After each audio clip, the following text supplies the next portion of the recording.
엄마 국어 10분 국어입니다. 13학년도 수능시험 독서 지문.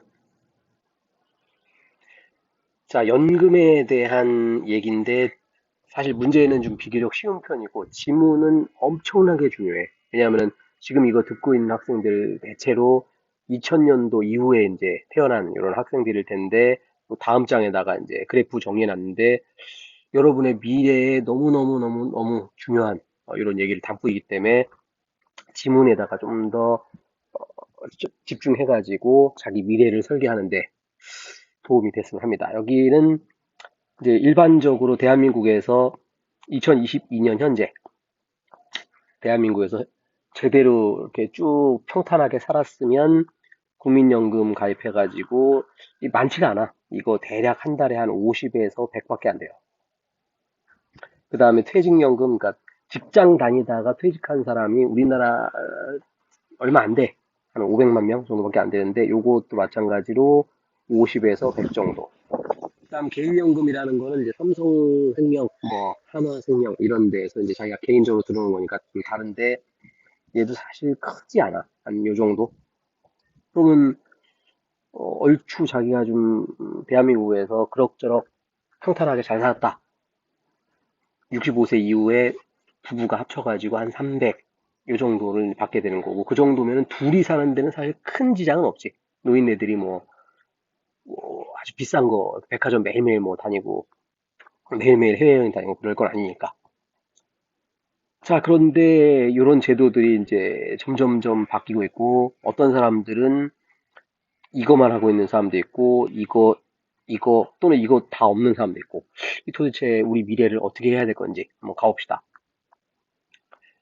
자, 연금 제도는 늙어서 경제적 안정을 위해서 하는 거다. 이를 위해서는 사적연금, 아까 했지? 그 삼성생명 또는 공공부조. 공공부조라는 건 그냥 나라에서 예를 들어서 한 달에 한 번 뭐 쌀 10kg를 준다. 뭐 이런 게 공공부조야. 그거 있음에도 불구하고 공적 연금은 도대체 왜 하냐? 얘 때문에 그래. 자, 대단히 심각한 얘기인데 2022년 현재 노령 인구가 17%. 뭐 그럭저럭. 자, 근데 3년 지나면 이제 초고령 사회 이제 20%가 넘는데.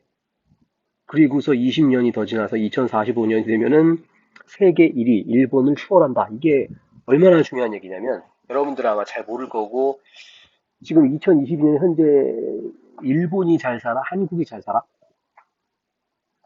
당연히 일본 아니냐라고 생각하는 사람도 있을 텐데 뭐 크게 맞는 얘기도 아니고 크게 틀린 얘기도 아니야. 지금 거의 역전돼 가고 있는 상황이에요. 일본 같은 경우는 벌써 1990년대부터 세계 1위가 됐어, 노령인구.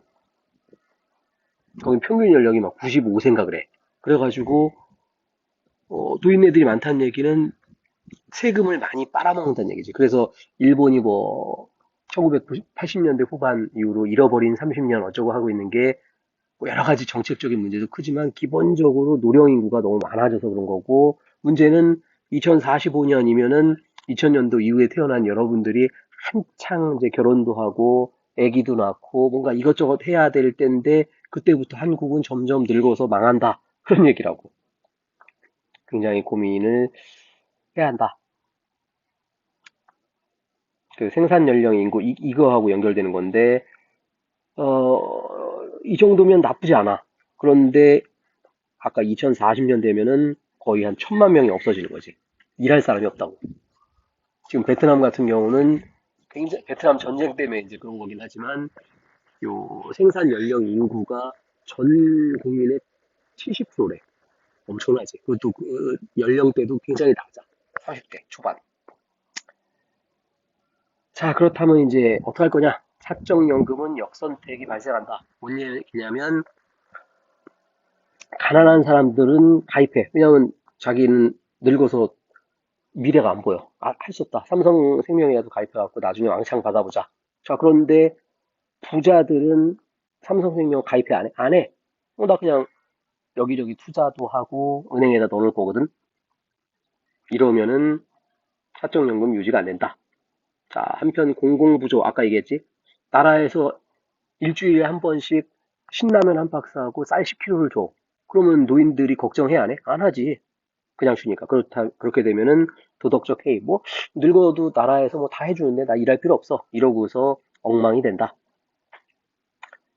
그래서 이런 부작용 두 가지 때문에 공적 연금 제도를 한다. 이 얘기야. 지금 2022년 현재 노령연금이라고 해갖고 65세 이상이 되면은 한 달에 30만 원을 줘, 나라에서. 그냥 65세 이상은 무조건 주는 거야. 이런 게 이제 공공부조, 나라에서 무조건 주는 거. 자, 그 다음에 국민연금, 여러분들 엄마 아빠가 내고 있는 거. 이거는 나이에 따라서 55세부터 할 수도 있고, 뭐 65세부터 할 수도 있고, 더 늦게는, 나는 현재 70살인데, 뭐 삼성전자 CEO야. 그러면 이런 거 받을 필요 없잖아. 더 늦게 받을 수도 있다고. 그 다음에 한 방에 받을 수도 있고. 자, 여러 가지 제도는 많지만 본인 거를 잘 생각을 해야 돼, 미래를. 자, 공적연금 제도를 운영한다. 우리나라 국민연금이 1년 그 전체 총 액수가 얼마냐면은 얼마 될 것 같아? 엄청나게 커요. 전 세계에서 연금 중에서 5등인가 6등 이 정도야. 1년이 아니라 그 총 그 굴리는 돈이 500조 원인가? 대단히 큰 돈이지. 자, 그럼 그 500조 원을 가지고 사회적 연대를 중시하는 입장. 야, 우리 다 같이 잘 살자. 이런 사람들 입장에서는 소득 재분배, 가난한 사람들한테 많이 퍼주고 부자들한테는 왕창 뺐자.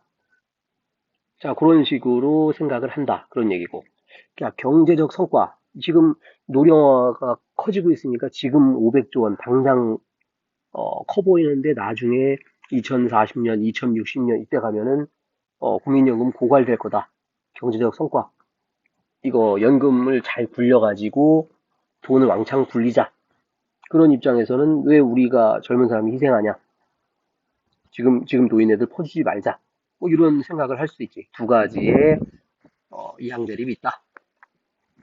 자, 그 이항 대립은 투자 방향에 대해서도 대입한다고 해서 아까 성과를 중시하는 애들은 수익률을 중시. 아까 했던 얘기. 일단 돈을 많이 쌓아놔야 된다. 그런 얘기고.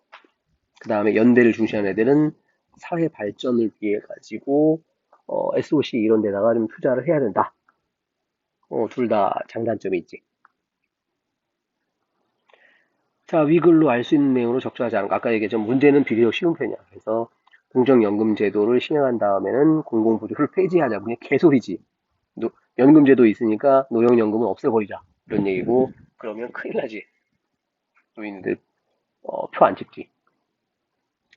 자, 연대를 중시하는 것과 성과를 중시하는 것. 연대를 중시하는 입장에서는 아까도 했던 핵심 단어, 사회 발전을 위해서 투자를 해야 된다. 가난한 사람들 돕자. 이런 얘기. 대단히 쉬운 문제. 자, 가를 봤더니 국민연금을 체납해. 누가? 30대, 40대가. 돈을 못 내. 자, 그 다음에 국민연금 체납하는 사람들을 봤더니, 어라? 고소득자들도 돈을 안 내. 한두 푼이 아니라 2천억을 넘었대. 이거는 이제 10년 전 얘기고 지금은 4천억이 넘었어요. 자, 이렇게 국민연금을 안 내는 또는 못 내는 이런 상황이 많은데 적절하지 않은 건 뭐냐? 그래서 소득이 있는 국민들을 공적연금에 강제 가입시키는 제도를 완화하자. 완화하면은 특히 지금 이거 듣고 있는 젊은 사람도 국민연금 돈 내고 싶어 안 내고 싶어? 이 일종의 세금이거든. 지금 내가 23살인데 이거를 뭐 한 달에 20만 원을 내. 근데 여러분은 언제 사 먹어? 50년 뒤에. 근데 그것도 알 수 없지. 지금 현재가 50년 뒤라는 거지.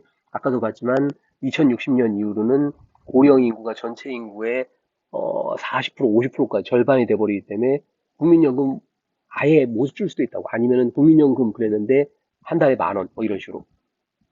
당연히 지금 젊은이들 내고 싶지 않지.